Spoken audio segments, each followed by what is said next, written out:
3, 2, 1. Hafeman Bros! Hafeman Bros! Go,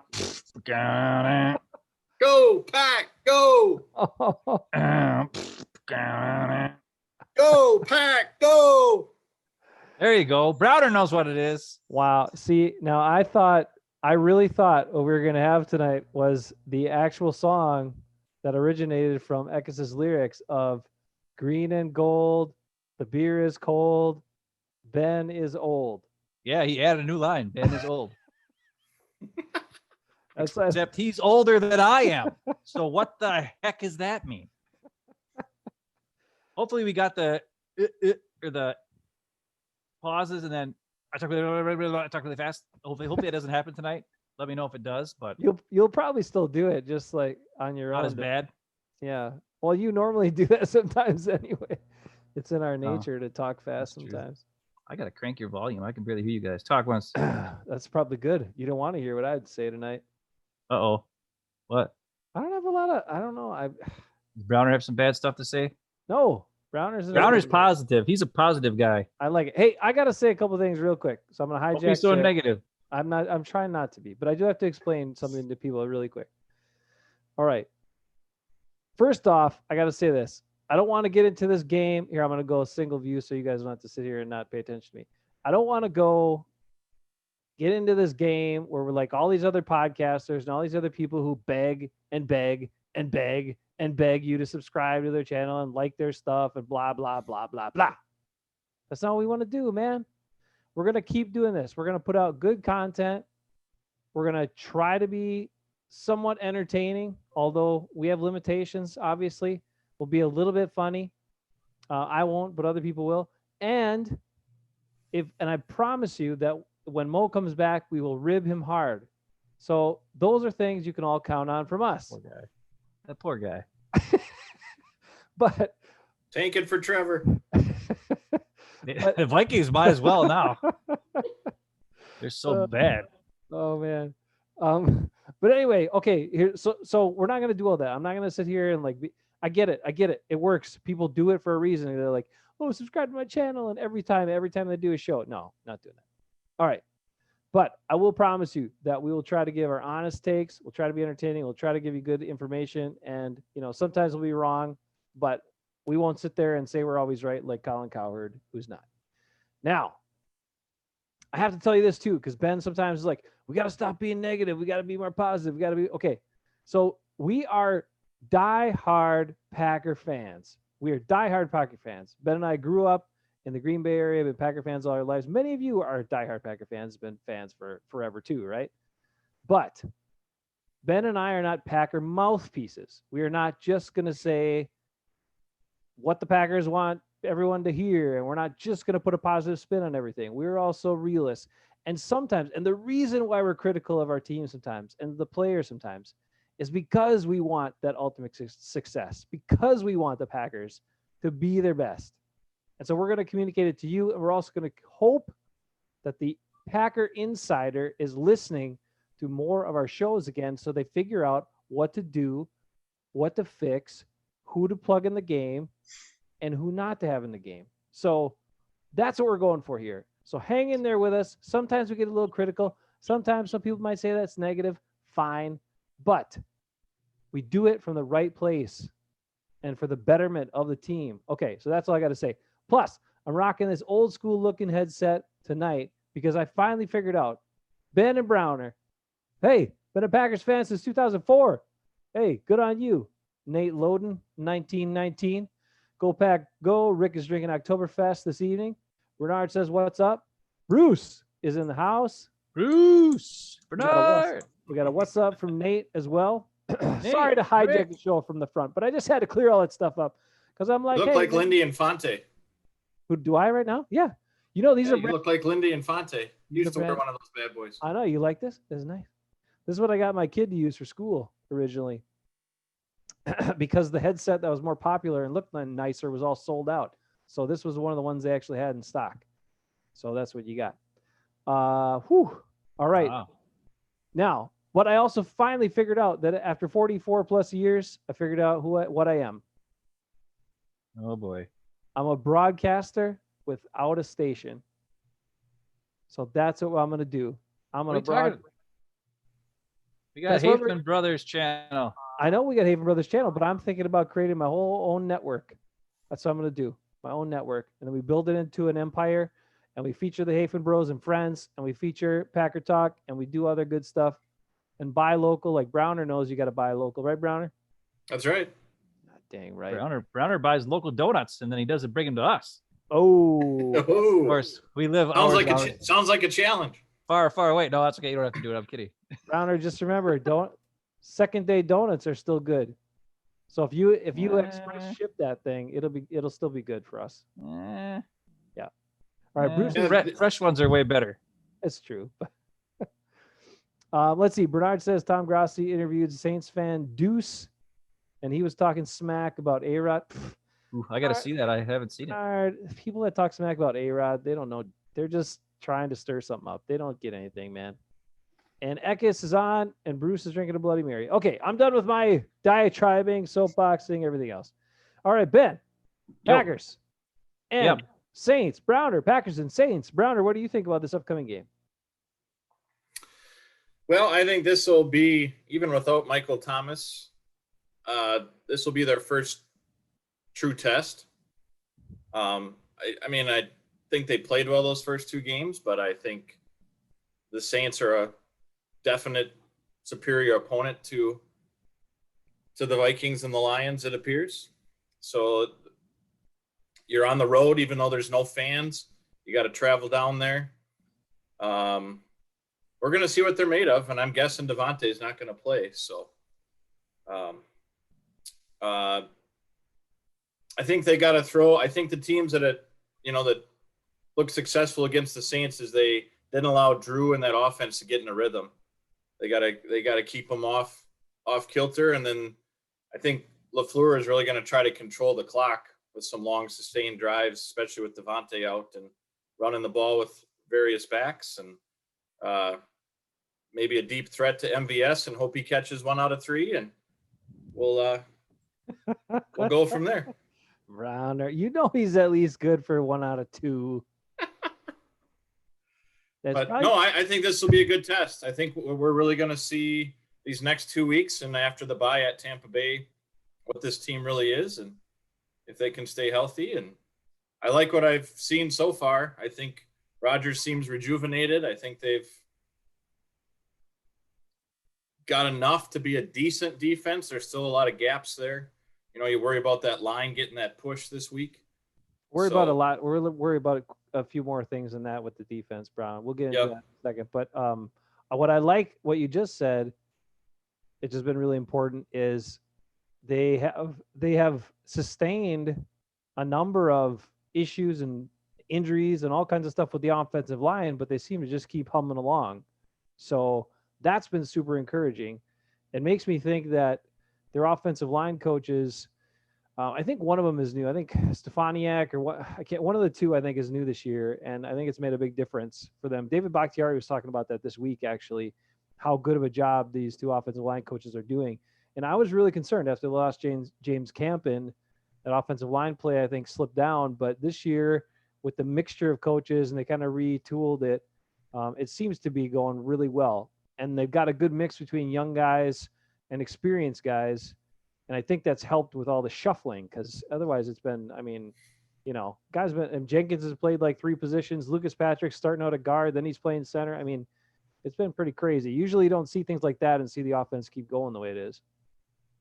Well, I hate to be negative, but it might be the coaching. It might be that Billy Turner is not on the field. Hey, did you see? Ben, did you see that? They still had him on the injury report this week. Although he was a full participant in practice every day, but he was still listed on the injury report. So I think what you were talking about the other day, how they're just going to keep him on the injury report all year and keep telling him, well, we just want to make sure you're 100% before you go back in there. Might be their plan. That might be their plan. Well, I've been listening to a couple different another guy, Blaz, I think, or Belaz or something, is a guy who listens and put a couple comments in. He turned me on to this podcast I was listening to. And then I watched the Pack a Day podcast I watched today, because it said what to do with Billy Turner was the headline on it. It was like an 8-minute video I watched today during lunchtime. And even those guys who are, the one I think it was like Blue 58, or I can't remember what exactly it's called. It's based on some Brett Favre cadence, I think, is what he was based on. But he's very analytical. A lot of his stuff is him talking about like the numbers and this and that. And like, I was like, whoa. I'm not all about the numbers as much. I'm more of what I see and what I want to see and what I don't want to see and all that kind of stuff. And he didn't say much about Billy Turner, but the other guy on the Pack Day cast or whatever, he was like, I would rather just, how a lot of times you go with the hot hand. It's like, why change something that's working? Like, if it's working, keep those guys out there. Have Billy Turner be your guy off the bench who can play a couple different spots, and keep Lucas Patrick and Wagner out there, which is what we've been saying and we want really bad. But even like guys who, tote the company line as far as like, always say, oh, he's so good and he's a good player and oh, he's a Pro Bowler and all that kind of crap. They're even saying the truth now, which is kind of nice. Though he did say that it might be Wagner at tackle and Billy Turner at guard, and then Lucas Patrick will be coming off the bench if they need him. And I'm like, but he's like, but I'd rather just stick with what we got, stick with the hot hand. And I'm like, yeah, okay, yeah, duh. That's what you do when you have the right player, the good player. So that was interesting. So, but I don't know if you want to get into the Saints game, what to look for. I did watch both games the Saints played this year so far.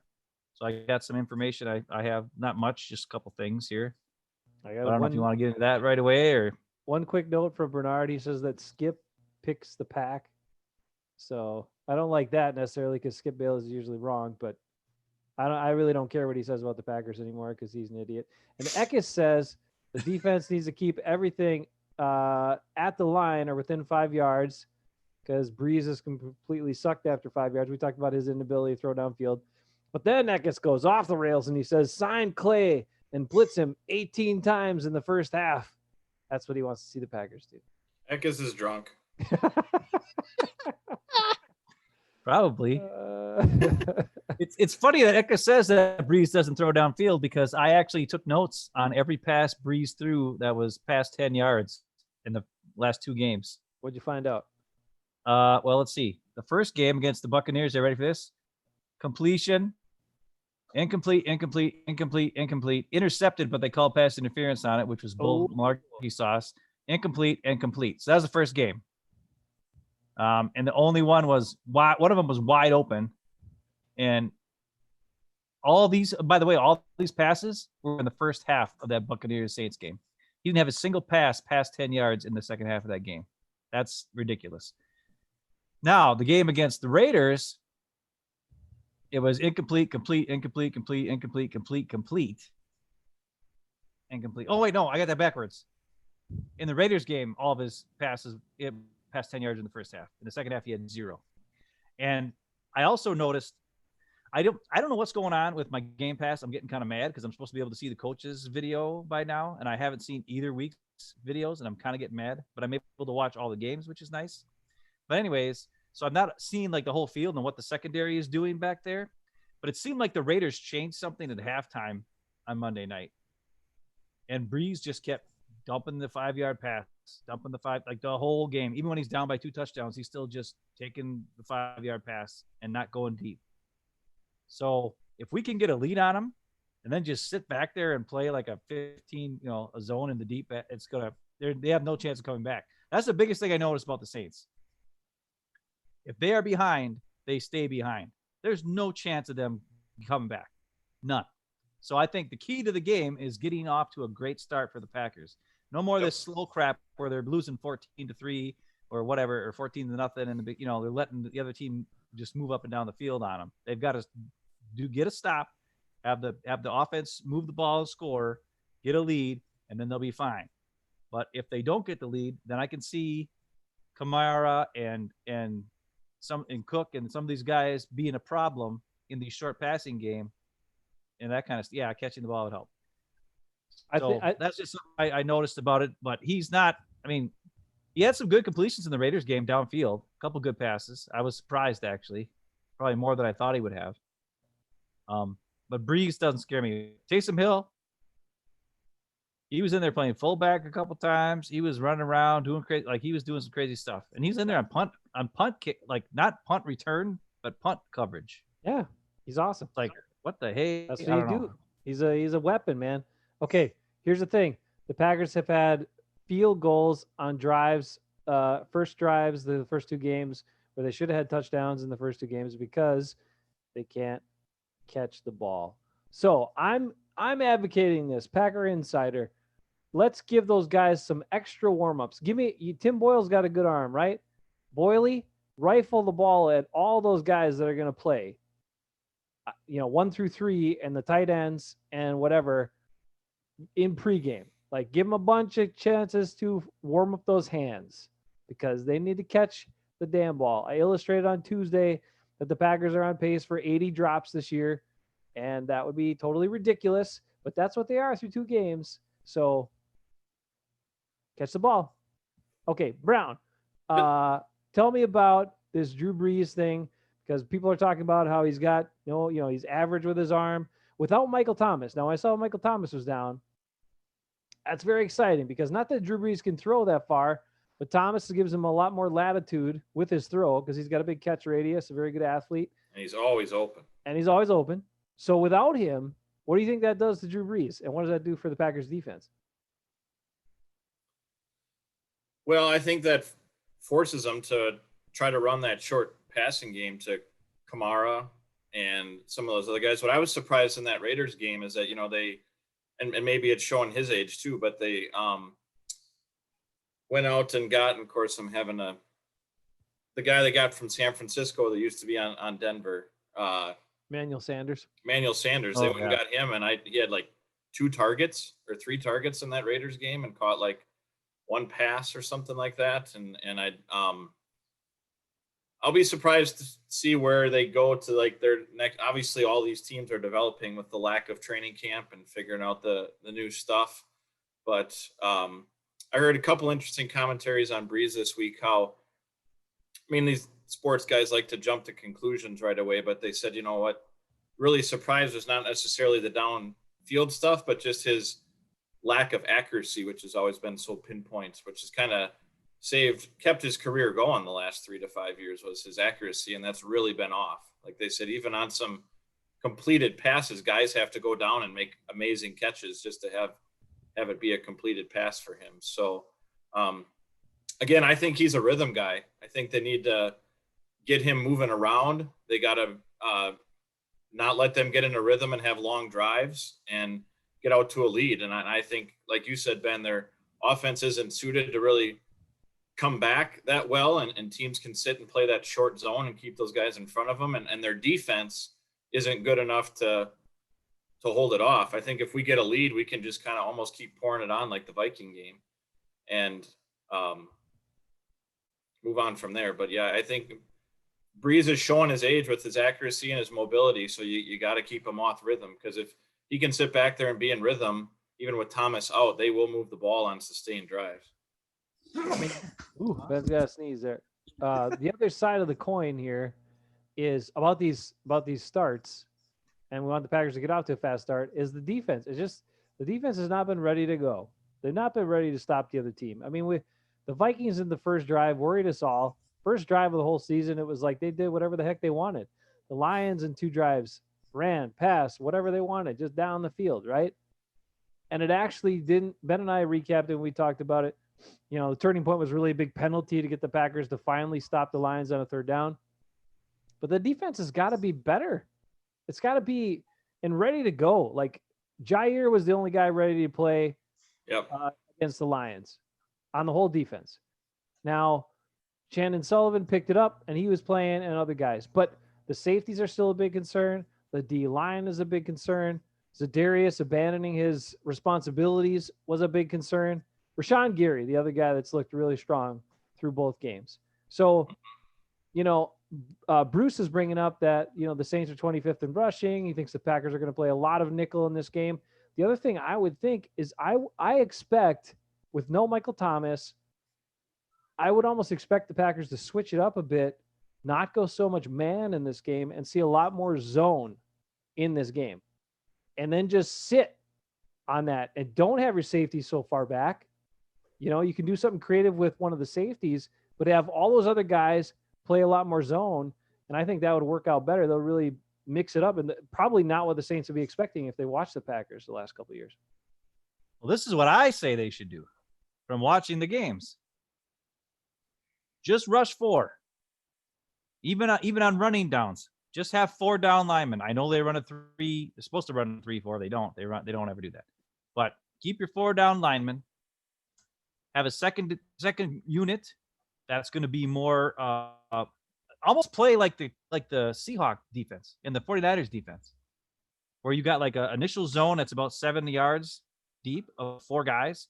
Then you got 3 guys behind that, just to kind of take care of stuff and do whatever. Then have your 4 guys in the front, have them, hold up the offensive linemen, and then also get pass rush on passing downs. The reason why is, I'm telling you, Breeze will not throw the ball. He also doesn't run very much. And if he does run, you got guys who are only 7 yards deep, right? Now, there were times where he found Cook, especially, in between, like a 15 yards downfield. So you don't want to have your 3 guys deep. Like if you have 2 corners and a safety back, you don't want to have them so far back that there's a big space between, because Breeze can throw that pass and Cook will find the hole, even though he's slower than my grandma when he runs it, but he'll find the hole. So, but what I'm saying is, by playing that zone, like you're saying, you're keeping everything in front of you. You're watching where he's throwing the ball. He doesn't have the zip on it anymore. You're able to react to it. Also, when he does the little dump offs or the screen pass, you won't be, fooled by the screen pass because you're playing man. Everybody's looking. Everybody can see what's going on. And as long as they all rush to the ball, which is something they don't always do, but it's very similar to what they did against Seattle. And if they can do in the playoff game, and if they can do that against the Saints, they'll cream them, because let's face it, Drew Brees isn't going to run around like a crazy person like Russell Wilson did. How many times he couldn't find anybody open, and he just ran around and got the first down and did all this crazy stuff, right? Well, Drew Brees isn't going to do that. So play that same exact defense you played in the Seattle game in the playoffs, and you will shut them down. You can keep Kamara in check. You can keep Cook your eye on him. There be other receivers. They got this Traquan Smith or something. He's okay. He caught some passes, but he's not great. You got Sanders, who's getting old and drops some balls. He doesn't really know what's going on. There is one guy, though. I'll tell you right now. Deontay Harris, number 11. He is quicker than dirt, super fast. He's their punt returner and their kick returner, and he's shifty. He looks like Darren Sproles, but he's not as big. He's skinnier. So he's only like 5'6" or 7 or 8, or he's a short guy, kind of like Darren Sproles, but he doesn't have that running back makeup. He's more of a wide receiver, and he's number 11, and he's super quick and super fast, and I could see that being a problem for the Packers. Also, Taysom Hill stuff. When Taysom Hill's in the game, you got to look out for the deep pass. It's not going to be as accurate, but he can throw it deep, so you got to look out for that sort of thing. Also, look out for him running, because he'll run it. So, but I really think that, like you said, the zone is the key. If they can play some sort of a zone, and in that zone, if you play a zone, I would keep Savage back, Amos back, Kevin King back. Let Jair be around the line of scrimmage, because he seems to be a guy who's going to attack, right? Put Shannon Sullivan in there, and then 2 linebackers, right? And have them be that 7-yard deep sort of zone area, and they'll attack if they see a screen. They'll attack against the run. They'll make plays. It'll be much better than if they played man in this case. So that's what I say the Packers should do on defense to try to neutralize and contain, because the Saints, all their drives are like super long, so many plays. It's not like the Packers. Aaron Jones, 75-yard touchdown, boom. MVS, super long bomb, boom. Like the Packers attack this year, and it's awesome. Where the Saints, they're like piddle. It takes them freaking forever to score. And when they takes it that many plays, it gives them more chances to have a bad pass, have something knocked down, throw an interception, whatever, because there's more plays that defense can have. However, the defense can be on the field more, but by playing zone, you're not running around as much. You're more reacting and seeing, so they won't tire down. So that's the best key, I think, for the Packers defense. It's important because I don't like the Packers trying to match up man against Kamara, I'm sorry, And I also don't like them trying to match up man against Taysom Hill. So if they're in a zone, at least they're not going to get, guys, a whole side of the field open up for one of those guys, and then they can go for 25, 30 yards without being touched. So that's the kind of stuff the zone prevents. But again, you got to play more at an active zone and not just the passive zone. You see too many teams do that. When they play zone, the guys just kind of relax and they're not really active within their zone. And that's where the zone doesn't work at all. So normally, again, I hate zone coverage for the most part. I'm more of a man-to-man guy. Give me press man, tight coverage. If they beat you over the top, they beat you over the top, fine. But in this case, I think it makes the most sense to really switch it up, play zone. That'll be a little different look as well for the Packers defense. And I think Sullivan has good instincts. Jair has good instincts and reaction. So those are two guys that within a zone coverage can make plays still. Kevin King, no. But actually, hey, did either of you guys or any of you guys in the chat see Charles Casserly, right? Remember Charlie Casserly? He's pretty old by now, but he's on NFL Network. I caught a video with him. He got all the names wrong. Like he called him Kenny King, and he called him Kevon Clark being out, and he had all the names wrong. But anyway, he was pointing out a couple of things that were interesting. Saints keys to trying to be successful, Packers keys to trying to be successful. And he showed some footage of Marshawn Lattimore. And he said he's like one of the best corners in the league, right? But if you can keep his hands off you, and if you can get him to change direction, he's not that great at changing direction. And he showed a couple of clips on guys running in breaking routes and stuff like that. And Lattimore he was trailing them as soon as they broke. Then he showed Kevin King, or as he called him, Kenny King, trying to cover some guy running an in route. And it was so pathetic. Like the guy comes off the line, gives him one open step to the sideline. King flips his hips, and he said he's tall, a long guy with long strides, but he can't change direction.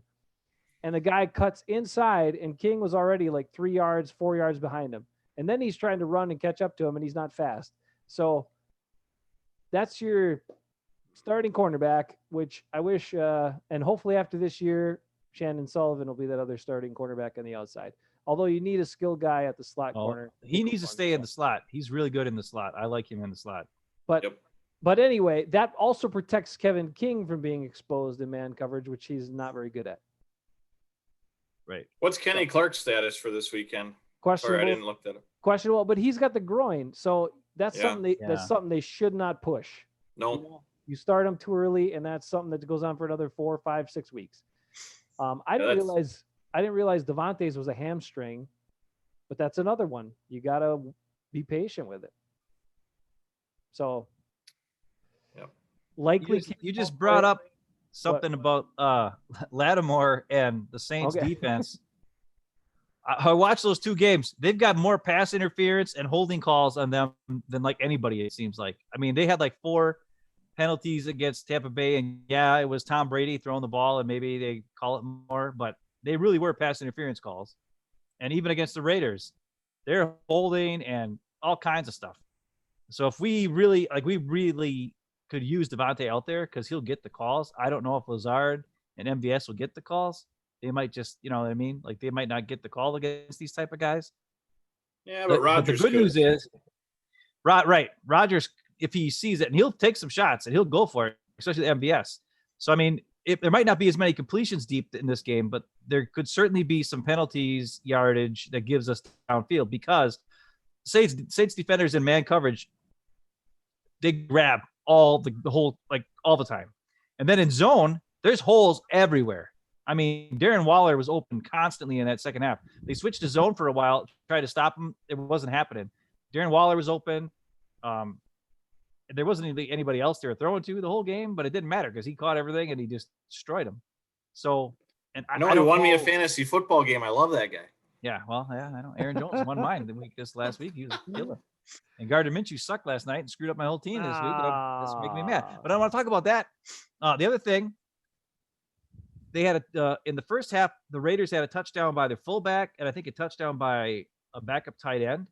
And on both of those plays, okay, the Raiders are playing man in the goal line, and they totally just lost them both. Like they had nobody to cover the fullback and nobody to cover like the second tight end, and they were wide open on both plays.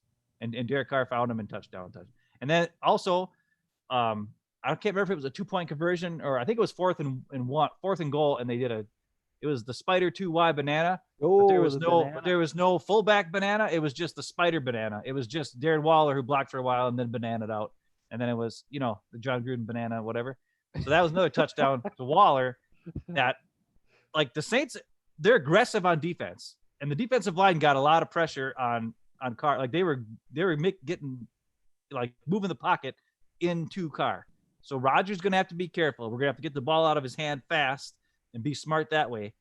But also, I think they can be more susceptible to, some screens. It would be interesting to see some screens this game because of the way the Saints play. Because if they're playing man coverage on the backside, they're not looking for that screen, and their defensive line likes to penetrate and move forward. So that could easily lead to some big plays in the screen game with Aaron Jones or Swerve Irvin or whoever, Jamal, whatever. I know we don't want to see that. But what I'm saying is it could lead to some big plays in the screen game. Okay? I'm just saying you stop the list right there. Aaron Jones, Swerve Irvin. Okay. We don't need Jamal. I think they'll try that because that Saints defensive line is aggressive, and there's a chance for some big screen plays I agree. And you're right. We hadn't really seen any screen game in the first two games because of the way the Lions play, the type of defense they're playing, the way Kendricks covers so much ground, and then the Vikings too. So they didn't really. I mean, they ran some short passes to the backs early in the Vikings game, but it wasn't like screen game really. And Rick says that the Saints brought a lot of edge pressure against the Raiders. But Carr managed it. Rodgers is always good at managing that. As long as the tackles can ride guys around, we saw Wagner ride guys around. Yeah, he's good at that. To give him a lane to step up and leak out. He'll do that all day, and that should be just fine. So I'm not worried about that. It'll be a big test for the Packers offensive line. I mean, let's face it, the Lions and the Vikings, their defensive lines were not that great as far as pass rush goes. And not only that, the Saints also blitzed every now and again. I mean, Jenkins blitzed a couple times. They had a linebacker blitz, every now and again to mess up Carr in that Raiders game. So, I mean, it could happen. They don't just always just do the 4-down lineman blitz, but most of the time they do just use the 4-down lineman for pressure. And then they play like a man defense behind it a lot of time, but they do play zone, like I said. But if they play zone, there's holes all over the place. They're not a very good zone team. And then when they play man, they're grabbing. They're grabbing and grabbing and grabbing. So if we can get some calls, hey. Well, the Packers have for a long time, and Rodgers is so good against the zone too, but they have guys that are smart enough to find the holes in the zone, sit down, and work the zone really well. So if they try to go zone against him, they'll just pick chew him him up. Apart. Right. It'll be shorter passes, but he'll just be boop, boop, boop, wherever he wants to go. If they're playing man, then they got to have those man beaters. But then you're probably going to see more Jones, tight ends. One interesting thing. Now, I watched Aaron Rodgers' 20-minute interview this week, and he was mentioning a whole bunch of guys, and he did not say Jay Sternberger when he rattled off all these pass catchers. And, he went to him early in the Lions game. He went back to him another time, and after 2 drops, he was like, no, I don't want to see 87 anymore. And I don't blame him. So Sternberger's going to have to earn his share back because he was anointed like, hey, he's going to be this passing threat and this big guy. And no, give me Bob Tonyan. We'll take 85 instead. Yes. I think, too, you'll see some more delays or draws because, he likes to run that Rodgers out of the shotgun and a quick little delay or whatnot to Jones. And I think if they bring the pressure upfield, which the Saints like to do, you could see some good runs up the middle there too. Well, I mean, Aaron Jones' 75-yard touchdown run was out of the shotgun. His second touchdown was out of the shotgun. He's one of the best out of the shotgun runners because he can find the hole no matter where it is. And since the Saints are usually only rushing 4 guys, there will be a hole someplace. So you're right. I would like to see a lot more shotgun, single back sets in this game and run out of that because the holes should be there. Plus, it'll spread out that Saints defense. And if they're playing man, they're going to be even more out of the way and not looking for anything. So that's a good point, Browner. I like that shotgun offense with a single back set, and it better be Aaron Jones. That should be most of the time. I do like the early rotation where they get Williams and maybe Dillon a little bit involved, and then it saves Jones for that late third quarter, fourth quarter push, and they can really put some teams away that way. I think it's agree a good with balance. you as long as it's successful. Yep. But I'm telling you, if Devontae can't go, even having Aaron Jones on the field equals maybe somebody more in the box worried about something or keen on him for some reason as a spy for him or whatever, which then could give somebody else one-on-one coverage, where I don't think Jamal Williams they're worried about coming out of the backfield, because if he does catch it, it'll be like a 5-yard catch. If Jones catches it, it could be a 50-yard touchdown. So that's the only reason why. Like, it's really weird to me, because when you hear all these people talk constantly about, I listen to a bunch of different Packer things, and they're like, how come Josh Jackson doesn't play? And how come this guy doesn't play? And how come this guy doesn't play? And it's like, whoa, Jair Alexander, Kevin King are your two best corners. Are you going to take them out and put him in? I mean, you got to have your best guys on the field all the time. Well, then why don't you play your best guys on the field on offense all the time? I mean, Aaron Jones should be out there all the time. He's the difference maker. And get ready, because I got some stats for you guys. I got some stuff. Whenever you're ready, I'm going to hang on. I'll go wait a little bit, but it's going to be a good 20 minutes of me, Aaron Jones, and okay, we're getting to that next. I'll let you guys talk a little bit, but I'm telling you, it's coming. It's coming. Aaron Jones. It's going to be. You're going to have to splice it up into its own video called "Pay Aaron Jones." Okay. Now. Okay. Aaron Jones had a monster game last week, and he deserves a good contract. But before we get not just because of last week, you'll see. I know, but he's been. I got all kinds of he's stuff. Been great, but I want to take a quick look at the injuries just to kind of show everybody that if you're not aware. So this is what we got. Devontae's got a hamstring. He's doubtful. He's not going to play. Mon Adams still got a big toe that hurts, but he'll probably play. Who cares? He's probably better if he don't play. Jair's down with the hand, but he's fine. Kenny Clark's the one that's questionable with the groin. Okay, we're worried about that. DeGuara, that ankle, he's doubtful, so he's not going to play. And then Janky, now you got back and rib.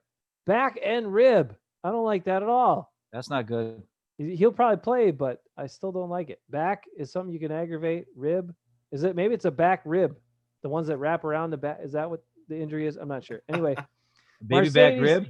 Yeah, Mercedes is old. Mercedes got the veteran day of rest. He's fine. He gets put on the injury report because he gets a veteran day of rest. That's awesome. Ben, do you get veterans days of rest because of how old you are? No, but Eckes does. Lindsley, I didn't even realize Patrick went to center at some point last week, and Lindsley has some problem, but he's back, I guess. The other one, all of a sudden, Savage has a groin and is questionable. So, which I don't know. The way he's been playing, I'm not that worried about it. Fine. Give me that other kid anyway, Vernon Scott, right? And Billy Turner's still listed with the knee, although he's a full participant in practice. I wish he would only be did not participate. I wish that's what it said. And for the Saints, really nobody notable other than the receiver. Ty Montgomery has a hamstring. Ty Montgomery. This is a Ty Montgomery revenge game, guys. That's what we got to worry about. Ty Montgomery revenge game. So other than Michael Thomas, these other guys I'm not that worried about. Although Ty Montgomery, he might get mad and he might not be able to play. So that's kind of the injury report. Just wanted to let you know, make you aware. A lot more Packers on here than Saints, but we got some big ones that we might be missing with Adams and Clark, of course, DeGuara. And I don't like this Jenkins one. I don't like it. I don't like it either. Savage, whatever. All right. Ben, take it away. Aaron Jones. Real quick. Oh, wait, Browner. Eckes said he had some groin issues back in the 90s. Just wanted to point that out from the chat. Yeah, I saw it. He said Wolko was his groin issue. Just the 90s? I wouldn't be bragging about Wolko groin injuries. Yeah, I wouldn't. Not a good idea.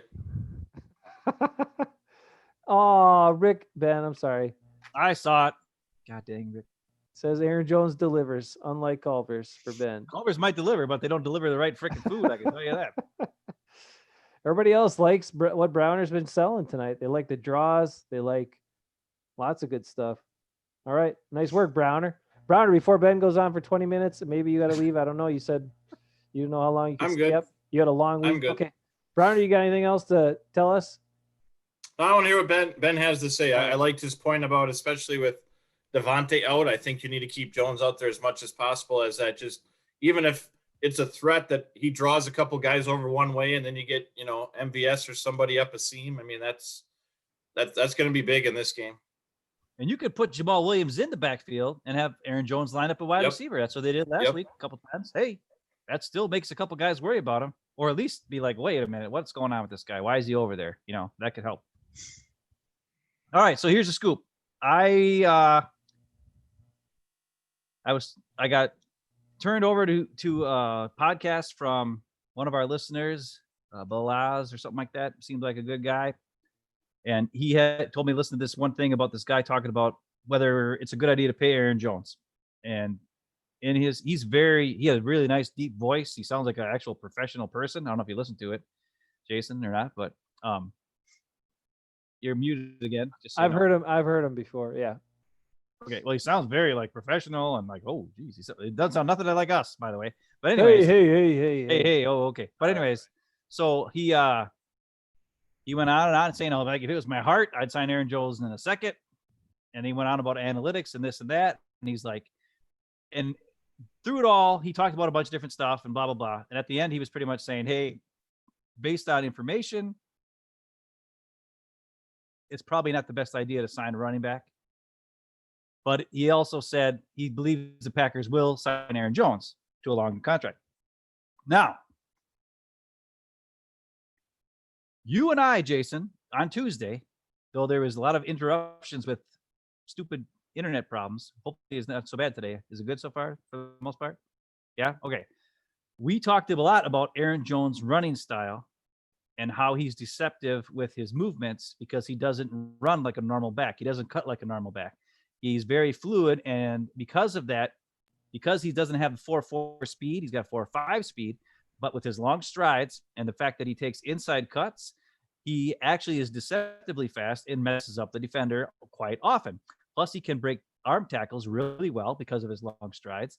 And he has this thing where he shifts his body and moves around, does weird things based on who he's going up against because he studies the way other opponents like to tackle and things. Those are all important things that are awesome.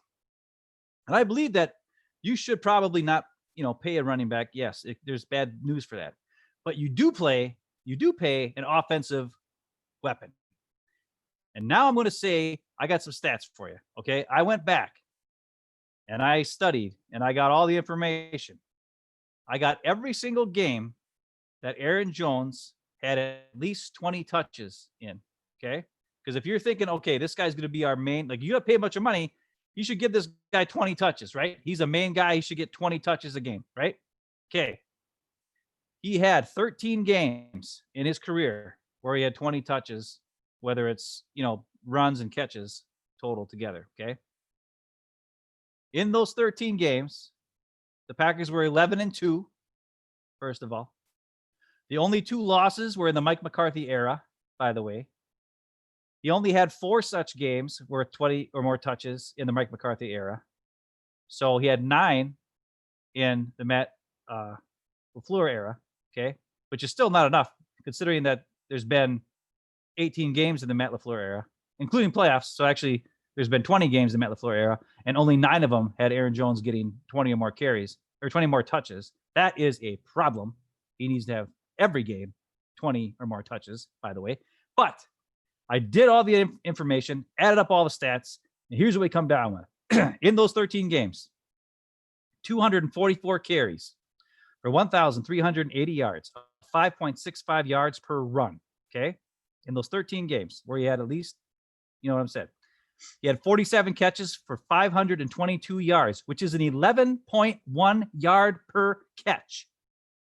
Just so you know what that means, I have stats from a previous show we did, where we did the current triplets and all that kind of stuff. I still went back and got that. Devontae Adams last season had 83 catches for 997 yards, which was a 12.0 yard per catch. Aaron Jones has an 11.1 yards per catch as a running back out of the backfield and lined up a wide receiver once in a blue moon in 13 games where he had 20 or more touches. That's more or just about the same as DeAndre Hopkins. Last season, DeAndre Hopkins had 104 catches for 1,165 yards, which was 11.2 yards per catch. Did you hear that? Our running back averaged the exact same amount of yards per catch as a top-notch, people say top 5 wide receiver who just got paid this offseason after they traded him to the Cardinals. Number 1 wide receiver, by the way, 11.2 yards per catch. Aaron Jones, 11.1 yards per catch. And that's just that. Now let's look at some more stats. Elliott from last season had 1,357 yards, 4.5 yards per carry. Aaron Jones, 5.65 yards per carry in these 13 games. Also, Elliott, 54 catches for 420 yards, which is a 7.8 yard per catch, which is the best yard per catch by a running back not named Aaron Jones. That is almost 3.5 yards less per catch than Aaron Jones got in these 13 games where he had at least 20 touches in the game. Other thing, these 13 games do not include the Panthers game from last year when he only had 13 carries and 0 catches for 93 yards and 3 touchdowns. So those stats are not part of this. And I also didn't take some other things. Oh, that's another thing I got to go over. Okay, so that's that. Also, Alvin Kamara, for instance, and I know he didn't play a lot last year, but he had 81 catches for 533 yards last year, which is a 6.5 yards per catch. Aaron Jones almost doubles him. Not quite, but almost doubles his average per catch as a running back out of the backfield. And this guy, Kamara, just got paid. Did he not? Yeah, he did. And he only had 797 yards rushing last year with 4 touchdowns with a 4.66 yards per run. Aaron Jones averaged 5.65 yards per run in the 13 games where he had at least 20 touches a game, which is what a top-notch running back should be getting. Okay, what does this tell you? Aaron Jones, not only is he as good as a top 5 wide receiver at running back, he's just as good as a top 5 running back in this NFL. So you're getting what you pay for. You're paying for a top 5 running back, a top 5 wide receiver, a top 5 offensive weapon. Aaron Jones deserves to get paid. If you took his stats and put it over an entire 16 games, he would have 300 carries, 1,698 yards, 58 catches for 642 yards, and 25 touchdowns in a 16-game run if he got 20 freaking touches a game at least. What does that tell you? He's the best player in the NFL. He is the best player in the NFL. He averages 1.54 touchdowns per game when he gets the ball at least 20 times a game. Here's the other thing that's very interesting, because a lot of people are saying, well, we got to pay Bakhtiari. We got to pay Lindsley. We might have to pay King. Please don't. Devontae Adams' contract comes up after next year. Okay. So then I said, well, what happens when Devontae Adams is not in the game? So I looked at the 4 games that the Packers played last year where Devontae Adams got hurt. And Aaron Jones, in those 4 games, had only 55 attempts in 4 games, which is pathetic. You need to get the ball way more than that. He had 271 yards, which is 4.9 yards per carry, and 4 rushing touchdowns. All of them were against Dallas. He had no other touchdowns in the other 3 games. But he didn't get the ball that much, which is stupid. Then he had 22 catches for 280 yards, which was 12.7 yards per catch, and 2 more touchdowns. Both those games against the Chiefs, where he had that huge game receiving. He had 159 yards receiving. However, this tells you other things. Devontae Adams has had 1 season over 1,000 yards. He's been hurt 3 or 4 seasons already. Just as a Packer, he's been injured and missed games. And now he's probably going to miss this game. And he missed half the last game. And he missed 3 or 4 games, or he missed 4 and 5 games last year because of injury. People need to understand, Devontae Adams, when his contract is up, needs to not be a Packer anymore. And this is a controversial saying. And I know people are like, what? Devontae Adams is amazing. He's a top 5 receiver. And he is a top 5 receiver. He is. But I just showed you the stats. I just told you all the stats. Aaron Jones is twice as valuable as Devontae Adams. Twice as valuable. So whatever money you were going to give to Devontae Adams, don't give it to him. MVS is more important to the Packers offense than Devontae Adams. And all those games Devontae missed last year were all wins. because Aaron Rodgers had to spread the ball around. In 2 of those games, Aaron Jones only had 11 carries and 12 carries. Yet the Packers won. He had 4 catches in both those games for only 30-some yards and 13 yards. So he wasn't even part of the offense in those games, and they won. Why? Because Rodgers ran the offense. And the offense runs through Aaron Jones. That's the key to the offense. Aaron Rodgers running the plays right, Aaron Jones being used properly and getting at least 20 carries or 20 touches a game, and MVS, unfortunately, or Eddie, who can be replaced. Because you can find another guy who runs 4-4 or 4-3 and can't catch. We can find those guys. They're around. And they can pay him for hardly anything. So what does this all say? Pay Aaron frickin' Jones now. He is more valuable to this team than any other player that's not named Aaron Rodgers. Bakhtiari, yes, we need him. But he might be replaceable. Aaron Jones is not replaceable. And you can look back at all the guys we've had between Ahman Green and now. None of those guys can do what Aaron Jones can do. None of them. None of them could. And if we let him go, Jamal Williams is not going to give you all these stats. No. A.J. Dillon even is going to give you all these stats. Pay the man. He's an offensive weapon. He deserves it. And I rest my case. Very nice. Right. Very nice right. case. Very good case. Now, let me just say this. There's a lot of people saying good stats. Way to go, Ben. Great layout. All that good stuff. I think Bakhtiari and Jones are really important to keep, both of them. Here's the point. Here's the point about Davante Adams versus Aaron Jones. Aaron Jones over the next 3 years is much more important than Davante Adams, and aging Davante Adams over the next 3 years. And you brought up all the other points. You brought up Adams had injury problems. Like, yes, he's great at getting open. But he's not a game breaker. He's not a game changer. He's a possession receiver that's got a lot of twitch, that gets open well. But he's a possession receiver. We talked about that weeks ago when I brought up Bill Schrader, and I was telling you guys that Bill, in their careers, Bill Schrader and Davante Adams each had only one 1,000-yard season, and the second highest yardage season was by Bill Schrader, who had a 999-yard season, and Davante's got 2 997-yard seasons. And no one thinks Bill Schrader was ever the top 5 receiver in the league or Pro Bowler or any of that crap. Nobody said any of that stuff about him. But he ran a 4.27. He was a game breaker. Okay? He had a different element. So you don't pay top dollar. That's the point is you don't pay top dollar for possession receivers, for guys that average 12 yards a catch. Unless you're the Arizona Cardinals, I guess you do. But at any other team, you don't. You just don't. And I love Davante Adams. Like, he's got a great attitude. He's a great guy. He's got an awesome connection with Rodgers. Yes. But you don't pay top dollar for a possession receiver. And that's what he is. He's a very good possession receiver. And sometimes, once in a while, he can get deep on certain corners like Richard Sherman or whatever.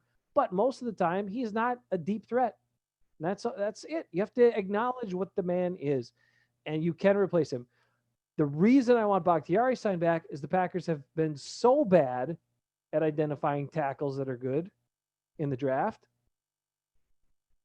I would feel really scared that they're going to find somebody to replace him that's any good. I got one more stat for you. Michael Thomas, since we're playing the Saints, he had 149 catches last year. His average per catch, 11.6 yards. That's because you got Drew Brees. I don't care. Aaron Jones averaged 11.1 yards per catch. In the games, he got at least 20 touches per game. Those 13 games, he's just as good as freaking Michael Thomas. And guess what? Michael Thomas had 9 touchdowns. Aaron Jones had 19 touchdowns last year. And he would have had 25. He would have 25 touchdowns in a 16-game season based on the freaking 13 games. He had at least 20 freaking touches a game. I don't care. He's better than every single other player in the NFL. That's not a quarterback. Not a quarterback. Quarterback's more important. Aaron's. Browner, what do you have? Two things. Well, one, I think Eckes brings up a really good point on the chat that this all works when the offense runs through Rodgers. Keep Rodgers around to run this offense because he's smart enough to get the ball to Jones and to do those things. So I think that's a great point. And a lot of other great stuff rolling on the thing about wide receivers and what I heard a really interesting sports commentary was I don't know if it was Bill Michaels talking about it locally or something like that, but they just posed the question that they agreed that Jones should get paid, and I agree, Ben, that absolutely he should get paid. But they asked like when, and so I just wonder, maybe your thoughts on that, because they said it'll be interesting to see what the Packers decide to do with Bakhtiari, Lindsley, Jones, Adams coming up, because for all intents and purposes, because of no fans and the way the season is rolling, that many teams' salary caps or the salary cap as a whole is going to go down versus, staying the same or going up. So that was their conversation around what do you decide to do with your money because of the salary cap and the COVID situation. And another thing people bring up is, well, how much would you be willing to pay him, sort of thing. And the thing that bothers me is these top-notch receivers are making 15, 16, 17 million a year. Cooper Kupp just signed a deal. He's not even who gives a crap? He's not even like a top 20 receiver. He's making like 15 million a year. So how is that guy worth 15 million a year and Aaron Jones is not even worth 11 million a year?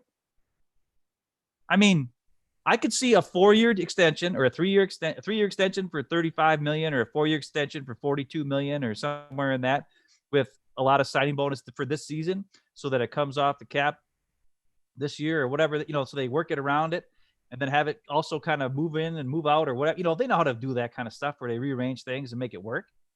And they could do that with Bakhtiari contract too. And Corey Lindsley is replaceable. I mean, I hate to say it, but he is. Yeah, I agree with you there. I agree. Kevin King is going to want, he's not going to want top dollar as a corner because he's not worth it. But even whatever you give him, he's not worth that. No. You can pick up a guy as a free agent. You could put Shannon Sullivan in there if you had to. You could put Josh Jackson in there if you had to. And he could play corner just as good, if not better, and be just fine and for super cheap. So don't worry about Kevin King. Don't worry about Lindsley. And Jamal Williams is a great guy. Yeah, but we got A.J. Dillon now. So I'd rather have him and Aaron Jones. And here's the other thing that people don't talk about. Swerve and Irvin's on a 1-year deal. Robert Tonyan's on a 1-year deal. Alan Lazard is on a 1-year deal. All those guys are going to be done after this year too. So if they produce and do well, do we pay them? Like, how much are they going to want? Like, if they have big numbers. And as far as when we pay Aaron Jones, the sooner the better. Because I'll tell you why. He is. I honestly think they're like hanging on, like not playing him because they're like, well, we don't want to have him look too good because he'll want more money or whatever it is. And as soon as he gets paid, then they'll freaking use him right. Because right now, they're not using, at least they did the other day against the Lions. But either way, if it doesn't matter, like if you pay him now, you pay him at the end of the year, you pay him whenever before free agency ends, just get him done so that you can use him now the way you should be using him.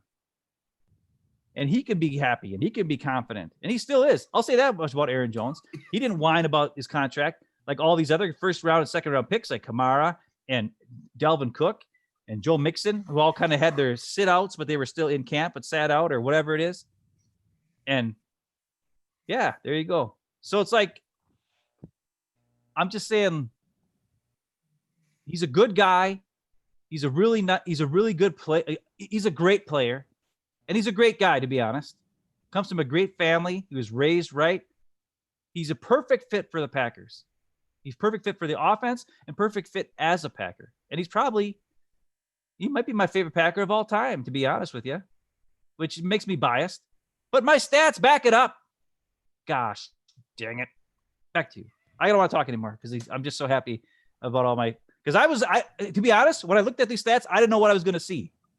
I was just like, and I was kind of like figuring out, okay, what's the good number? I think 20 touches a game is good for a top notch. If you're paying a guy $11 million, $10 million a year at running back, you should probably give him the ball 20 times a game, I would think. So I was like, okay, any game that he had. So there's some games that I couldn't put in there, even though they were awesome games.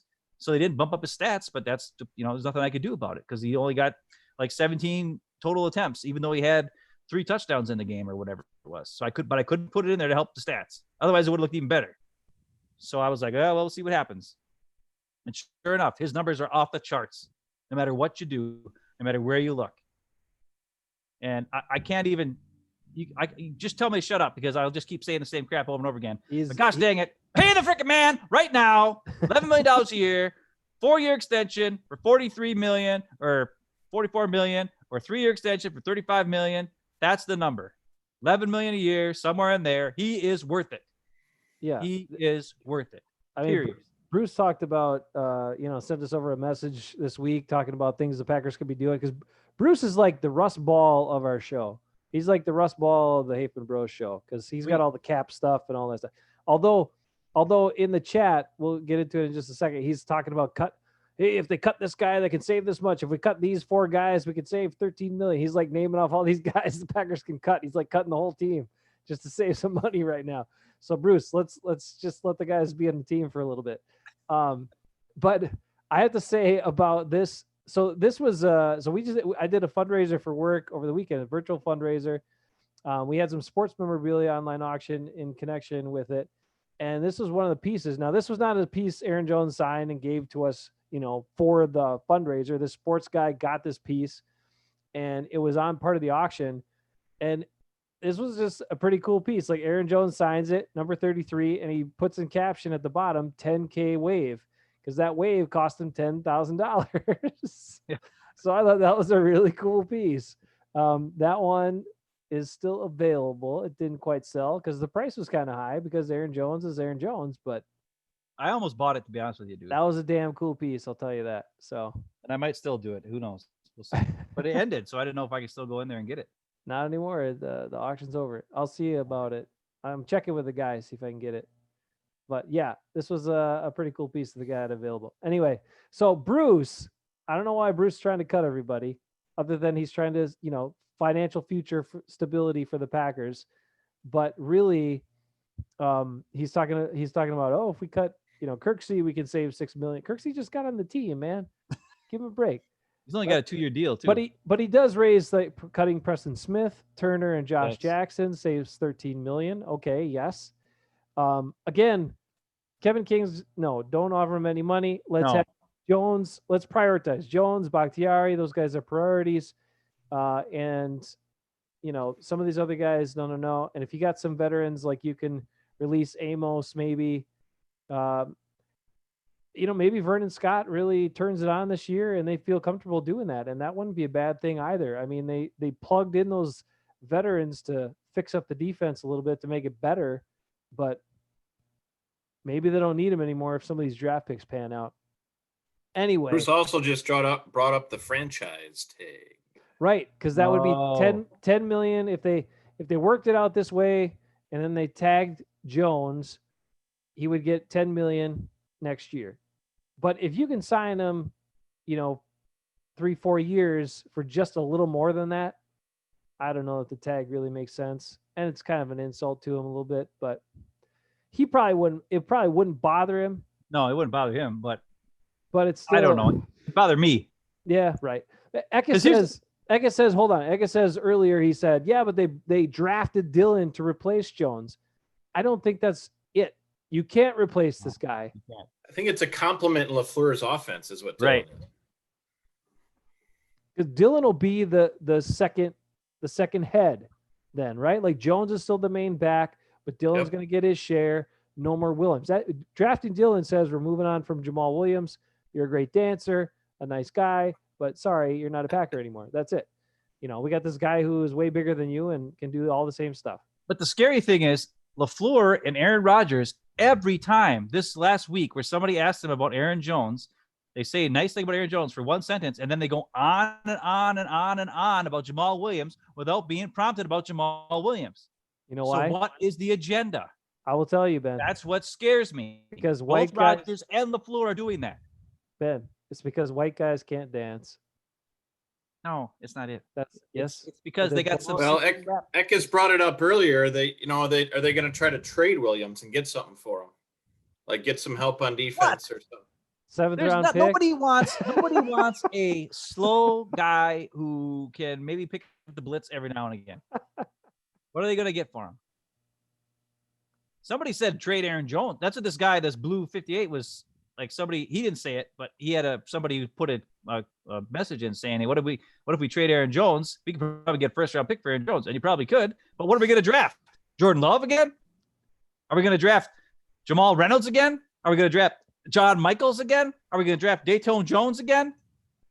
I'll take Aaron freaking Jones over a first round pick that freaking Goody's going to draft any day of the week. Pay Aaron freaking Jones. Period. End of story. Get it done. Gosh dang it. I'm just mad now. You guys, I'm getting madder and madder that he's not signed already. We talked about it the other day, though, right? Like, since Ahman Green, who has been the memorable Packer backs? Who's been a dynamic back? Nobody. So they've gone this whole time. So you don't just let that guy slip away from you. You don't. It's not like try to get him on the cheap and we'll hope he'll take a hometown discount. No, you don't have to. He's not going to ask for you to overpay him. He's not going to ask for the money that Elliott wants and these guys and whatever that wanted. But if you give him a fair offer, 11, 12 million, Josh even saying like 12 to 13 million. Yeah, he'll take that. He'll be happy about it. And he'll play his butt off for you for 3-4 more years, and he'll be awesome. And he's, like Ben said, he's not just a running back. He's an offensive weapon. And you can move forward with your offense with Dillon in the backfield and Jones doing different stuff on that offensive formation and then both on the field at the same time. And that gives you that much more threat. So, yes, you don't throw away a guy once in 2-decade type running back. You don't throw him away. You just don't. Well, like Ben said, he might be the best they've had in 3-4 decades. I mean, could be easy. I mean, Ahman Green was different, but he was probably just as effective. Yep. Yeah. The other thing that, I mean, we've watched the Packers have guys that we know they should have signed back, and they let him go. Micah. And then there was Micah Hyde is the biggest one that comes to mind. And then we had, because what did they do? They drafted Ha Clinton Dix that year. So they're like, we got Ha Clinton Dix, and then Micah played that whole year. And that was the last time they were in the playoffs. And Micah Hyde was awesome. Then they didn't sign him back. And then for 3-4 years, we sucked at safety. And he's an all-pro with Buffalo. Well, yeah, as soon as he went over there, he's an all-pro. And it's not the same with Casey Hayward. They never played him, so we didn't know he was any good until after he left. But we knew Micah Hyde was good, and they let him go. My opinion is if you have, like, Jair Alexander's contract's up in 2 years, same as Devontae Adams. So let me ask you, if you had to sign between Devontae Adams and Jair Alexander, which one would you sign? If you only had money for either one. Alexander, that's right. Yep, Jair for sure. Because a top-notch corner who makes plays is harder to come by than a possession receiver who gets hurt all the time. I'm sorry, but it's true. And I didn't want to turn this into a Devontae Adams hate fest, but it scares me when I look at the numbers and I see things and I'm like, it just doesn't make sense. I mean, they let Randall Cobb walk. They cut Jordy. They kicked Greg Jennings out of town. So you tell me they're not going to kick Devontae out of town? They should. Yeah. It's the same thing. And Greg Jennings was a game breaker. And Jordy Nelson was a game breaker. Devontae's not a game breaker. So, I mean, it sounds bad. And I like Devontae. He's awesome. I think he's a really good player and he's awesome. But if it came down to Aaron Jones or Devontae, like being able to pay him now and maybe you can't pay Devontae in 2 years, I'm paying Aaron Jones for 4 years. You pay Aaron Jones. Absolutely. I mean, I hate to say it. That's just the way it goes. All right. Don't pay Kevin King. You don't pay Lindsley. You got to find a D tackle in the draft. You got to get another freaking offensive lineman that's good. I mean, all kinds of things. Could they have drafted a D tackle in the first couple rounds this draft? Brown. Oh, yep. Brown. And they need That's help. the thing is. That's But the thing. It's so funny. A lot of these guys are like, look at how good the Packers offense is. I guess they knew what they were doing. I guess that Jordan Love draft pick makes sense now. And then Mike Florio's like, it actually makes even less sense because they knew they had a good offense and they wasted their first round pick. They could have got a difference maker on the defense that could have helped them out if they knew their offense was going to be this good. McQueen? Did I hear that name before? Yeah. Him, anybody. D tackle, I don't care. Wouldn't If I still need a good laugh, I go watch that video of the draft night. So thank you for that. All right. Hey, Well, you're part of it. I got to share this because this guy should have been a Packer forever. This guy right here. Man, My Mike, guy. Personal friend of the show. Yeah, I don't think he's a personal friend of the show or a personal friend. Hey. But you did hang out with him, and there's our mom in the background standing over there. So Look at this. That's my guy right there. did he make that hole? Yep. Wow. Helped us tear down an old shed that was falling apart. Then we put some garden boxes together. And we build a new shed. Hey, there's you and Yep. Gilbert. He's hiding in this picture. He's way in the back with the black cat right here. Whoop. Where's Gilbert? There's Antonio Gilby's France. right here. Gilby's right here. Yeah. Antonio only showed up for the picture. He didn't actually help with any of this stuff. What? Yeah, it was hilarious. He was laboring a hamstring this day, is what I was told, or something like that. He was a little injured. That's what I was told. Is Casey Hayward standing on a box or something that he saw in Bill Schrader? Yeah, Because I this don't is think he Casey- saw it in right. Bill Schrader. Yeah, he had to stand on something so people could see him. Casey Hayward right there. And then Andrew Corliss was also there. He was a Yep, right Packer there, at the yeah. time. And then you had Bill Schrader, and these are the Packer alum, Bill Schrader and Gilbert and Antonio. Anyway, one of the best things I've done through work. One of the most fun memories for sure. But that's Man, we my could guy right use there. Gilbert right now, I'll tell you that. That's true. We need a plugger. We could use this guy though even more. Just think if he was one of our safeties. God dang it, Micah. Love that guy. All right. That's awesome. I got all kinds of great pictures, Bruce. Tonight. Okay. Do we got anything else on the game? The Saints? Wait a minute. Nate says he would still draft Jordan Love. What? Did he watch the Hafeman Brothers reaction video to the Who draft said- pick? Nate, come on, man. Tell us why you love Love. He loves Amon Green too. Oh, okay. Amon Green's good. Amon Green was a monster. He was like, everybody still talked about Favre during that Oh, time. Eckes still wants Kumaro back. Holy buck. Well, yeah. Well, we could use him right now. We could use Jordy right now. So what are the Packers? Tell me who realized what the Packers did with their receivers after Devontae went out. Like what were the roles? Because Lazard was kind of playing his role, but he was kind of filtering into spots Devontae was Lazard became Devontae. right, and then MVS And was in there MVS more stayed in a himself. different spot. Right, but they put Jones at wide receiver. Aaron Jones. Right, a couple and then times. they started put- using Irvin more. Right, Right, and Swervin was in there. they didn't really And, take and Jamal Williams. They had one play where Right. they ran a fake crosser. So like they had run so many shallow crosses throughout that game, like a million of them. And then in the fourth quarter, they did like a fake shallow cross with Swervin Irvin and Jamal Williams, where they both went like this, and then they kind of came back again. And then he threw it to Irvin over here, but it wasn't a big play because the Lions were kind of on top of it. But it was weird. I don't know why. I mean, but yeah, they're just going to put guys all over the place, and that's fine. I mean, you got Tanyan, get him on the field more, spread him out. So they didn't really use they didn't go further down on the receiver depth chart. No, they didn't at all. But they also Sternberger dropped 2 passes, so you couldn't really utilize him. No, he wasn't in there. Sternberger got to catch the ball, man. He'll get there. He better. Or MVS couldn't catch it last year, and Rodgers seems like a renewed confidence in him. So all right. even though Well, he's still dropping, so I think Rodgers knows now he needs, and LaFleur knows it too. They need MVS on the field, whether he can catch it or not, because at least Well, he's he can yeah, that deep threat. He spreads it out. and they haven't had that since Jordy. I mean, and if MVS isn't on the field, there's no reason to have a deep safety if you're playing defense against the pack, because there's nobody that scares you.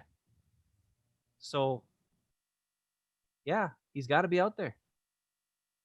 Nate wants to know why you guys don't like Jordan Love. Really? It's not that we don't like him. It's just Yeah, we like him. He's a nice guy, probably, but he's a wasted pick, and they didn't need him, and they needed a lot of help on defense. If you watch their first 2 games, yeah, you can tell they need a lot of help on defense. Look, this is the mystery of the NFL. Well, one of the mysteries of the NFL is the Packers have been drafting defense forever and ever and ever, and somehow the defense is still the problem. Like, yet they've had pretty strong stability with Mark Murphy still being in place. They only went from Thompson to Thompson's disciple, Brian Gutekunst, the GM. How does that happen? How are you so bad at drafting players, yet you're staying within the same system and same kind of guys? I don't get it. I don't understand it. They've changed coaches. Riddle me that, Batman, because I don't. It's not that we don't like Jordan Love. It's that we don't. We as Packer fans, if you watch NFL, when other teams draft the first round pick,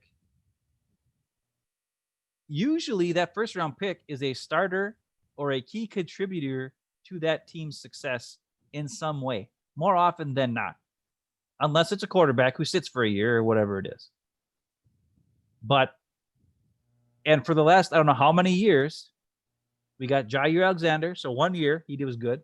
I mean, he's good now, but I mean, he was 1 year we drafted a first round pick, and he actually was a contributor right away because he was good right away. Savage last year was in the games, but he was hit or miss. Gary didn't play at all. Now this year he's doing awesome, and He's been good. He's been really good. Right, and I'm super excited because I was really worried, but he didn't help us at all last year, and he was 12th overall pick. But at least he's coming through now, so that's great. And Jordan Love could definitely come through in a couple years from now. And that's fine. But when you use your first round pick and your 4th round pick to trade up for a guy that's not going to help your team this year, it feels like a waste. And like Jason said many times, by doing this move, it looks as if they thought they would never be able to see another quarterback in the next 2-3 years in drafting that would be as good as Jordan Love is, which I think is hard to believe, because every year there's 2 or 3, 4 guys that come out and they're like, this guy's the greatest thing we've ever seen. Joe Burrow is so good. Oh my God. Everybody's tanking for Trevor already now. Tua Tagovailoa is so dang good. And look at Justin Herbert. I like Justin Herbert. I liked him. I think he's the best quarterback. Yeah, he's going to be good. He's going to be good. I said that before the draft even happened. And look what happened. He got told, hey, Tyrod Taylor just got punctured in the lung because our doctor's stupid. Get in there and play. And what did he do? He almost beat the stinking Chiefs if it wasn't for his pick at the end. That guy's awesome. That's the guy. If they would have drafted him somehow instead of Jordan Love, I would have been still mad, but I would have been like, I see why. Jordan Love is a project. So we got to wait 3 or 4 years before he's any good. So that's a first round pick. And then by the time he's good, he's going to be just as expensive as Rodgers is now, if not more expensive, because they're going to have to pay the guy. Yeah, even if they kick Rodgers to the can, which is dumb, but they still might do it. And then they don't save any money because by the time they play him, they got to pay him. I think Nate Loden 1919 is a little new to the channel and probably hasn't seen some of our old stuff that we said. So, all right, Nate. I do like Jordan Love. I'm not saying he's bad. I think he is very talented. And if you go back and see some of our videos in the past, I go through all the things. What happened last year, why he had more interceptions, because it was a different offense, and they made him read simple reads, and sometimes those stupid reads, the defense already knew what he was going to do before he did it because it was a really simple offense and it wasn't his fault. But then by the end of the year, he was reading it much better. His arm accuracy is very good. He's got a very strong arm. He's a very smart guy. He's mobile, and he can make all the throws. Okay, so yeah, he is awesome. But all those things are nice, Ben. All those things are nice. But Nate, the thing you have to understand is, and Nate also says he likes Josiah is one of his favorite tight Yep, ends. He's I really like special. Josiah. He's Great. good. We like Josiah too. We just think the Packers drafted him too early, but he seems like he's a good fit and he's a good tight end. Great. We also have another nice tight end in Robert Tanyan on the Packers already, and Mercedes Tanyan. is Mercedes. And Sternberger sometime will catch the ball and then he'll be fine too. But with Jordan Love, yes, he's talented, but the Packers do not need him. They haven't needed him. They won't need him for a number of years. And in today's NFL, you have a couple of scenarios most of the time. You either It's win now. Right, you have the quarterback that you're building around and you're trying to win with, or you're trying to find that quarterback.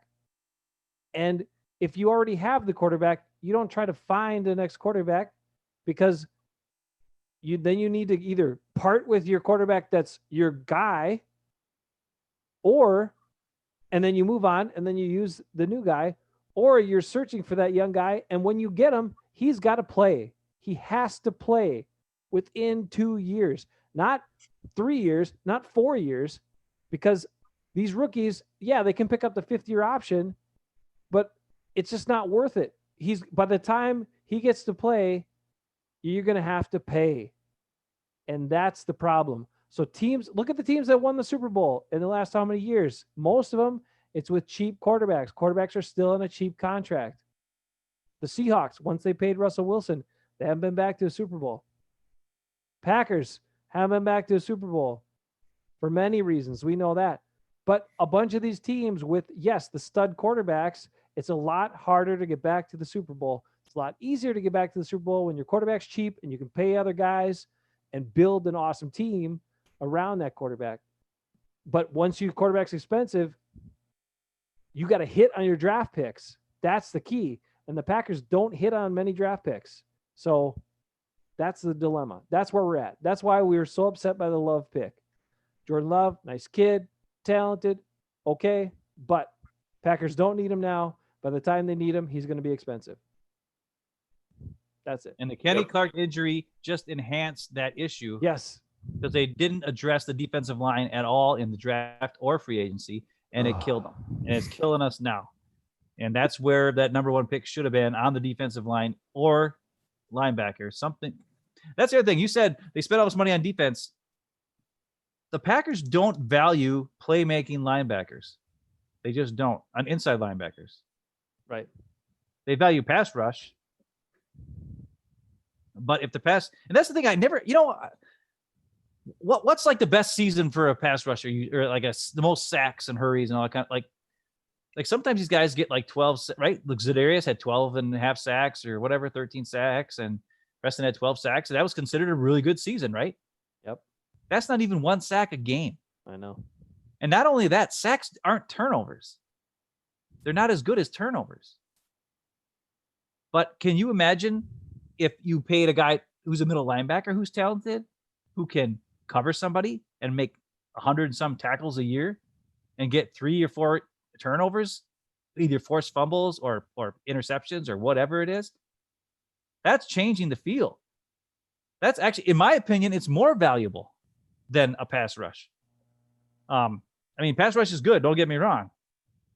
But as far as numbers go and things like that, when you leave a hole on your team, and the Packers inside linebacker has been a hole for years and years and years and years.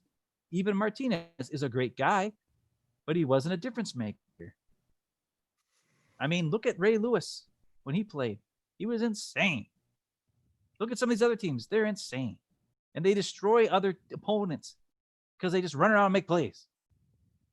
And the Packers haven't had a guy like that ever, except Clay Matthews when they put him at inside linebacker for a while, and he freaking destroyed everybody. And they should have kept him there because he was destroying everybody. But he wanted sacks because sacks are where the money is for those guys. So he didn't want to play inside linebacker. If they would have kept him at inside linebacker, he would have killed everybody. Right. Clay was great at inside backer. He really was, because he was freed up to do whatever he wanted, to follow his instincts and flow to the ball. I mean, he was great at that. He was great at that. He wasn't, but that is the thing. You're exactly right. Look, football is a relatively simple game, right? Within 3 downs, you stop them from gaining 10 yards. That's good defense. Sacks don't necessarily equal good defense. but you're right. Everybody puts the emphasis on sacks. I would rather have guys in the middle that can cover a lot of ground, can tackle, can play physical, and can stop people from getting the first down. Because if you stop people from getting the first down, you get the ball back. That's it, And man. a defensive line that can hold their position against the Yeah. offensive line and move the line of scrimmage backwards and Yes. towards the quarterback and put pressure and condense the pocket. I would rather see that. And that's what the Packers had in 2010 when they had Colin Jenkins, Pickett, B.J. Raji. Those guys held their position, condensed the pocket, and then allowed Clay Matthews, and then a bunch of guys that, Eric Walden and Frank Zombo. And where are they now? Were they big names? No, but they were enough. They were fast enough to get in there and make plays. And then they had A.J. Hawk, who was okay, and they had Desmond Bishop, who was awesome, who made a bunch of plays because he was like the playmaker guy, and A.J. was kind of like the clean it up guy. And it was awesome. And they had a good unit. And the reason why it worked was those three big monsters in the freaking middle. But the NFL has changed now. There's more mobile quarterbacks. And it's harder to defend against the mobile quarterbacks.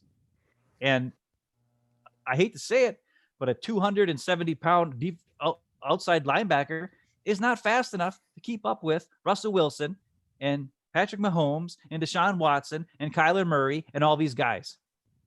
And we're lucky that we got to play Kirk Cousins, Matthew Stafford, Drew Brees, Matt Ryan, Tom Brady. We got all these slow white guys that we're playing here, which is going to be great for our pass rush. And we still only have how many sacks this year? Because Preston Smith has been invisible. Yeah, he's not. Za'Darius once in a while makes a play. Most time he's in the wrong spot. He's been. Other thing about Za'Darius that I've been noticing? What? He's been way too high all the time. Like he's basically standing up on every pass rush. So that's why he's getting no leverage, not just on the pass rush, but against the run too. He is not. His technique is way off. He is not low enough, and it's costing him right now. Yeah. Boys, I think I got to run soon. Browner, I got to get up. I got an early morning. So. Before you go, we're putting you on the spot. This is the last thing for the show. Give us a score for Sunday's game, Brown. Do it. 31-21. Packers. Yes. I like that score. Now you can go. Great seeing you guys. Thanks for having me. Thanks Brown. Browner. Take care. We'll see you soon. All right, Ben, you got any parting shots? Yeah, I say this is going to be with no Devontae. I'm a little scared because I do like Devontae, even though I said that I'd rather sign Aaron Jones and let Devontae go in 2 years. I still like Devontae. I'm just being smart about what I'm thinking here. But I'm a little worried about Taysom Hill, a little worried about Kamara, a lot worried about this. What was that guy's name I had? I can't remember what his name was. Number 11, I can't remember what I said his name was, but he's freaking fast, dude. When you watch the tape, ask Rick in the Raiders game. He was returning punts and it was just like, he looked like a lightning bug out there. It was just nuts. So, but we got to play. Man, I would love to see 40 points again. I would love to see 3 games in a row of 40 points. Oh, that would be unbelievable. Rick's calling for it. Rick says 42-38. He doesn't say who wins, though. I'm hoping Packers on that one, Rick. Well, I think if the Packers score 42, I think the Saints are going to be like, it's going to be a blowout. Saints will be like 21. Ooh. It'll be like 42-21 or something like that, or 41-21. It'll be if the Packers score 40 something, it'll be a blowout. Bottom line. But that's my gut says it's probably going to be, because I'm worried about Kamara and all those guys. It all based on, is Patton going to do? Is he going to play a zone and be smart and watch what's going on in front of him? Play just like he did against the Seahawks, like I said earlier, and you will be fine. And the offense should be okay. Use Aaron Jones. You'll be good. I'm going to say I'm 41-21. Woo. That's what it's going to be. Blowout. Dang. All right. Browner likes 31-21. You like 41-21. Rick says 42-38. I think he's talking Packers. Yep. Nate says 27-24 Packers win. That's if the Packers that's probably what's going to be. If the Packers go more ground game and control the clock better, then yes. And then Bruce is calling for a Packer blowout, 44-23. Whew. Dang. Well, we'll have to see. I don't do scores. I just think the Packers are going to win. I think they have a couple ways that can go here. I think they could try to, light them up and outscore them and throw it all over, or I think they could run the ball and control clock and have some sustained drives, and with that, gain control of the game and beat up the Saints a little bit. And because I am a little concerned about Saints pass rush against the Packers O line, Yeah, but Rodgers is usually pretty good about getting away from that stuff. And if the tackles can run guys around, he's got an escape. He's usually good at escaping. So I think they'll have it down. all I know is on the Mike Florio and Chris Sims, they said that the Saints have like a 3-point. They're giving the Packers 3 points. So in betting, which means the Saints are expected to win by 3 points, is what the betting is at right now, which is insane. They both thought it was insane. They both picked the Packers. But I also thought Gardner Minshew was going to play great last night, and they got trounced by the freaking Dolphins. So, you don't really ever know what's going to happen. No. There's been a lot of people saying that the Packers haven't played anybody. The defenses they've gone up against are stinky, and that's why they scored 40 points the last 2 games. And that is true. So this is very important, I think, this game. It's a Sunday night game. It's a big time. I want to see another 40-point game to shut up everybody, because people are still saying that the Seahawks are the best team in the NFC right now and not the Packers. And they probably are, but I want the Packers to be the best team in the NFC. And if they kick the crap out of the Saints on Sunday, more people are going to talk about it, because they ain't talking about the Lions and the Vikings wins, but they'll talk about a Saints win. Even if Drew Brees' arm's falling off, they'll still talk about it. It has to be all about the Aarons on Sunday night. Aaron Rodgers has got to play like the man, and Aaron Jones has got to play like the man that wants to get paid like the man. And then the Packers will win, no doubt. It's also all about the Shandons and the Jairs and the Rashawn Garys. But if those 5 guys all play awesome, Packers are going to take it. Boom, boom, boom. Packers. All right. Thanks for hanging with us on a Friday night. We will enjoy the game. You all enjoy the game, and we'll our game recap show again Tuesday nights at 7:30 live. But of course, it's on YouTube forever if you don't catch it live at 7:30. So Ben, thanks for hanging out. Oh wait, I got to say one thing. Okay, go ahead. Everybody, like and subscribe, and and tell everybody, hey, if you think you know somebody who might like this podcast or Hafeman Brothers channel, let them know so that we can spread the word and build the community, because we are Packers and we are there for all Packer fans across the world, and blobbity floop flop. And there you go. We are for all Packer fans. Hey, if you're not going to say it, then I'll say it. There you go. All right, you're fine. You beg for subscribers. Give us some likes too. Fine. We only get like 3 likes, and it's like me and my mom and you. We need more likes. Ekis, Bruce, Nate. Fine. I'll give you this. I'll give you this. Hold on. I'll give you this. Because we've been hovering around like 75 subscribers now, and we lose one and then we gain one and stuff like that the last few weeks. If we get to 100 subscribers by next week, Ben and I will do our show shirtless. No, nobody wants that. Nobody wants shirtless. If we get to 100 subscribers by next week, it'll be like this. Tell your friends. Tell your friends. Also, one more shout out to Bernard, this week's super fan of the week. Super fan. Go back to Tuesday's episode to hear what we do for Super Fan of the Week. We brought it back because Bernard has been the man, so we're super pumped. Thanks, Bernard, for sticking with us all this time. Thanks, Nate, for joining us. He's a guy we don't know who he is. We're pumped to see that. These other guys, we know who they are. But Nate's nice to see you joining us. That's cool. We'll do Super Fans on Tuesday nights as well. That's another